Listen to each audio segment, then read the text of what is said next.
நம்ம வீட்டில் சாதாரணமாக யூஸ் பண்ணுற இந்த 3 பாத்திரங்களும் கர்ப்பிணி பெண்களின் வயிற்றில் இருக்கக்கூடிய குழந்தையின் ஆரோக்கியத்தை மிகவும் பாதிக்கக்கூடியது. பிளாஸ்டிக் பாத்திரத்தில் நம்ம ஃபுட்டு சூடாக எடுத்துக்கும் போது அதில் இருக்கக்கூடிய பிபிஏ கெமிக்கல் ஃபுட்டில் கலந்து ஹார்மோன் பேலன்ஸை பாதிக்கும். அது பிரைன் டெவலப்மெண்ட்டையும் குழந்தையோட வளர்ச்சியையும் பாதிக்கும்.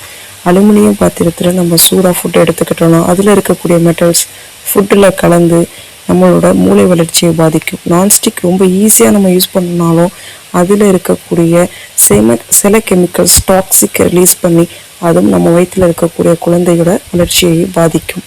அதனால் நம்ம சேஃபாக யூஸ் பண்ணணும் அப்படின்னா கேஸ்டிக் அயன்ஸ் அல்லது ஸ்டெயின்லெஸ் ஸ்டீல் கேஸ் இது போன்ற பாத்திரத்தில் சமைச்சா நம்மளும் நம்ம வயிற்றில் இருக்கக்கூடிய குழந்தையும் பாதுகாப்பாக ஆரோக்கியமாக இருக்கும். வீடியோ பிடிச்சிருந்தா லைக் பண்ணுங்க, ஷேர் பண்ணுங்க. இன்னும் இப்படி யூஸ்ஃபுல் டெக் வீடியோஸ் வேணும்னா லைஃப் டெக் சேனலை சப்ஸ்கிரைப் பண்ண மறக்காதீங்க. நெக்ஸ்ட் வீடியோல